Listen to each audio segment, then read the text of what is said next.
তার ভাষা ছিল বিষের মতো এবং তার হৃদয় আগুনের মতো জ্বলন্ত ছিল। কুরআন তাকে চিরতরে এক অভিশাপের প্রতীক হিসেবে তুলে ধরেছে। তার আসল নাম ছিল আরওয়া বিনতে হারব, কিন্তু দুনিয়া তাকে উম্মে জামিল নামে চিনত। সে আবু লাহাবের স্ত্রী, কিন্তু বাস্তবে সে তার চেয়েও বড় ইসলামের শত্রু ছিল। তার ভাষা ছিল বিষের মতো এবং তার হৃদয় আগুনের মতো জ্বলন্ত ছিল। কুরআন তাকে চিরতরে এক অভিশাপের প্রতীক হিসেবে তুলে ধরেছে। সে মিথ্যা কথা বলতো এবং ফিতনা ফাসাদ ছড়াতো, যা মানুষের হৃদয়ে আগুন জ্বালাতো। তখন সূরা নাজিল হয়েছিল যখন আবু লাহাব তার অত্যাচারের সীমা ছাড়িয়ে গিয়েছিল। কিন্তু সবকিছু তখন শুরু হয় সেই সকালে, যখন এক ব্যক্তি সাফা পাহাড়ের উপর উঠেছিল।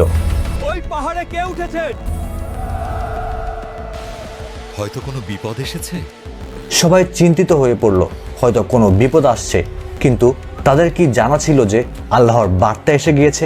সবাই বলতে লাগলো, চলুন দেখা যাক কি হয়েছে। ওরে ভাই, এখন আবার কি বিপদ ঘটেছে? তখন রাসূলুল্লাহ সাল্লাল্লাহু আলাইহি সাল্লাম সেখানকার জামায়াত হওয়া মানুষের দিকে তাকালেন আর বললেন,